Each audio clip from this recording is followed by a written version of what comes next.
Hey guys, everything okay with you? Here we are with the newest episode of the saga, The Origin of Everything. I know you're anxious to know what's going to happen, but don't be in a hurry. I guarantee that today's episode will be epic, but first we have to say a few things so that we can finally continue with the video. If you like these videos and really like to follow, I ask that you leave a like on the video, as much as it is annoying to ask. It helps a lot in the performance of the channel and motivates us to always keep bringing you amazing videos. That said, enjoy the video. The Kaioshin created by Zeno walked through universes that were still empty and started creating things to fill that void. He created masses in many different physical states. He created planets, microscopic beings, plants, fungi, and bacteria. He created abiotic factors like rocks, water, air, and went about coloring all the foliage in white. Physics and its laws applied themselves, but something was still missing. Something still bothered him deeply. So Kaioshin created animals, and as usual, in many different ways he created the five senses: sight, hearing, touch, taste, and smell. And for some beings he created even more. Kaioshin created all the elements of the periodic table and granted beings the possibility to create more. In order for life not to be dull, Kaioshin created needs for it, such as water, foods of various kinds, and made beings need nutrients and vitamins. Kaioshin took advantage of the sin that beings had created and gave rise to four horsemen of the apocalypse, such as death, plague, war, and famine. He created philosophies, mysteries, and beliefs. Some highly intelligent beings discovered his existence and decorated him as a god. Kaioshin created the physical and spiritual, giving rise to good and bad sides for beings and connecting them harmoniously and beautifully. As there were beings with different eating habits, the Kaioshin had to create a form of defense for all animals, ranging from the most powerful snakes to the cutest animals. The beings had to learn to live in many different types of environments, otherwise they would die. After creating several stars, planets, and life forms, the Kaioshin that came out of the fruit created the ability to evolve. Nature was always changing and environments were demanding different things. Soon many beings became extinct. For not being able to adapt, thinking about it, Kaioshin created the ability to change. Now the beings that best adapt to the environment will live, while those that cannot will become extinct. A good example of this was a planet that was created with yellowish vegetation on which there were green and aggressive creatures, which over time mutated, becoming yellow and more intelligent, which allowed them to hunt with more productivity and efficiency. There were planets where strength prevailed and others that required intelligence and caution. The diversity of ecosystems was indescribable. Kaioshin watched the creations and modifications he made and was grateful and impressed with the beauty of life. He spent a long time admiring all things, such as the difference in time between the planets because of the distance from their suns, and the strength of their gravities, the speed at which everything moved because everything revolved around everything else, the relativity of everything, and the philosophies and beliefs of each rational species. A long time after that, Zeno, while looking at the universe, began to reflect on the cosmos and how it worked, because something still bothered him very deeply, but he didn't know what it was yet. Zeno noticed that the universes were expanding without control. The Kaioshins created life and that made everything perfect. But there was a big problem. Constant expansion could affect the entire balance of the universe. Zeno noticed that some beings would have to cease to exist for other lives to be born. After all, this was the life cycle that Zeno had defined. For other lives to arise, others would have to die. Zeno noticed that the universe was still not balanced enough, and only then did he have the idea to explore the universe and find something that could solve the problem. After looking at the planets more closely, Zeno noticed that there was a certain balance, but it was not enough.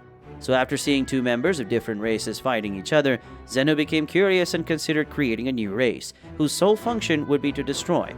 But he soon annulled that idea, because Zeno didn't need a race, but a position, as that would be more effective and less exhausting than creating a race that only created and caused destruction. Zeno went to each of the universes and spoke with the strongest warrior with the greatest destructive power in each universe, thus giving them an important position, which he named God of Destruction. All warriors were honored to receive such an important title, including that's how Beerus got this position. The role of the gods of destruction was very well explained in this name. With so many things being created, someone would have to have the role of destroying them. However, the gods didn't really know how to do this kind of thing. They were never responsible for destroying so much, to the point of balancing a universe. The angels saw that the gods of destruction were not being destructive as they should have been and offered to be the mentors who would be responsible for training each of the gods and guiding them down the path of destruction. Zeno accepted the help of the angels, and then each angel went to their respective god of destruction to help him, and soon after the gods had the proper training, they began to become more efficient, and with that, better balance the universe where they lived. The gods of destruction had a strange habit of being quite arrogant, being guestes only with their angels. The gods of destruction had been created to maintain balance between all things. The Kaioshians were still improving what they had created. Both the Kaioshians and the gods of destruction were hard at work and without slowing down. The gods of destruction were more experienced and prepared for what they had to do. They were ready to destroy. The Kaioshians did not cease. The hard work continued even more, and they applied even more rules, created more beings, and so on. The universes were in perfect balance.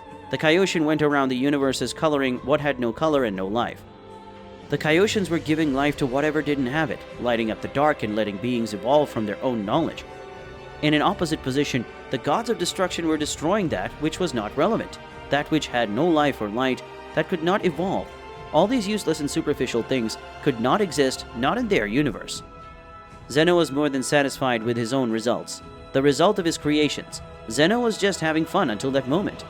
Daishinkan was also enjoying himself, seeing his children perform so well in every possible way. He was amazed. The gods of destruction continued to do their work with all the animation they could muster. The cycle repeated itself throughout the universe. All things that were irrelevant in these universes, the gods of destruction managed to make them cease to exist. So easy. Zeno at one point got bored again, and so he decided to bind the life of a god of destruction to his universe's Kaioshin. He had passed this information on to Daishinkan, who passed it on to the angels, Kaioshians, and gods of destruction.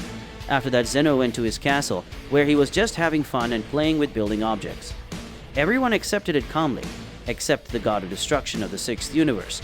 That god went with his angel to Zeno's castle. The god of destruction of Universe 6 appeared in front of Zeno, and Daishinkan, completely revolted. The god of destruction of Universe 6 then said, "Zeno-sama, how could you do this to us?